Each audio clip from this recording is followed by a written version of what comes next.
Now, we've talked a little bit about weaknesses. Now let's get into more of the strength situation, because you always want to exploit your opponent's weakness, but you also want to protect and play to your strengths. Okay.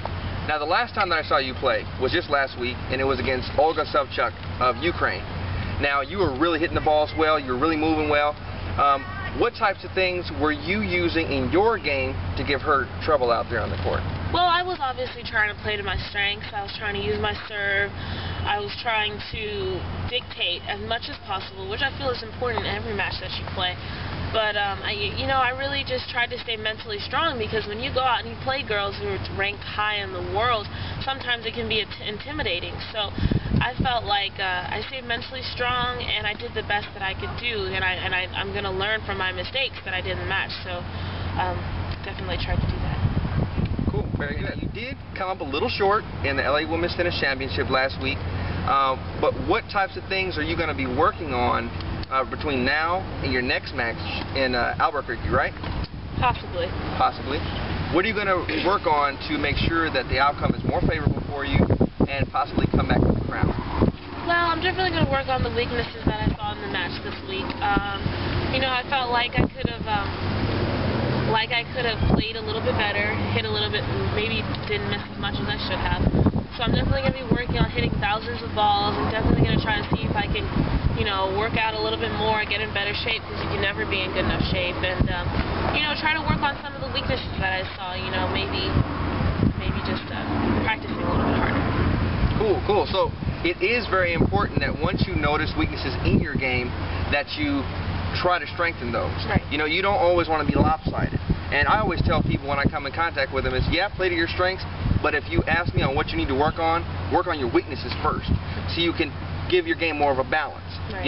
Because if you're just working on strengthening your strengths, that sounded funny, strengthening your strengths or increasing your strengths, your game is still lopsided. Right.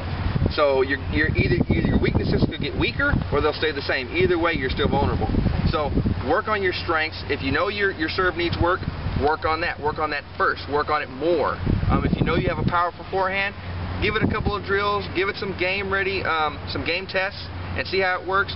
But definitely focus on the weaker stuff, because your game will dramatically increase because of it. Okay? You agree? I agree. Now, perfect.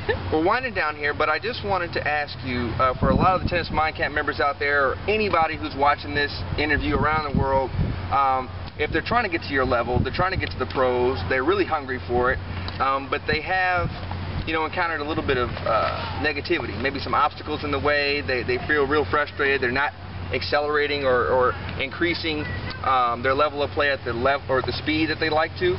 What would you say to them, to keep their hopes up? Well, I would say, I think every single tennis player goes through a stage where they feel like quitting, or they just don't feel that they're good enough. But, you just have to continue to keep working hard, make sure you keep the right support around you and believe in yourself, because what doesn't kill you will make you stronger. And that's just the theme I've always gone by, and always put all the hard work that you can put in. I like to go by this. If you go to bed at night and you say to yourself, did I do everything that I could have possibly done in this day, and you feel good about it, then that's good. But if you don't feel good about it, then, it's not going to be easy to move to that next level. So my thing is, if it doesn't kill you, it'll make you stronger. Perfect. Great words. Great words. Now, I want you guys to thank Brittany. I want you guys to show your appreciation to her. Just below in the comment box, just let her know how you feel. Let her know that you're with her. Let her know how you appreciate the time that she's given and the info that she's given about herself, about her game, and a lot of other things. So, thanks again, guys. It's been Tennis Mind Camp and Brittany Augustine. And we thank you a lot. That don't kill me, can only make me stronger. I need you to hurry up now, cause I can't wait much longer. I know I got to be right now, cause I can't get much stronger. Man, I've been waiting all night now, that's how long I've been on ya.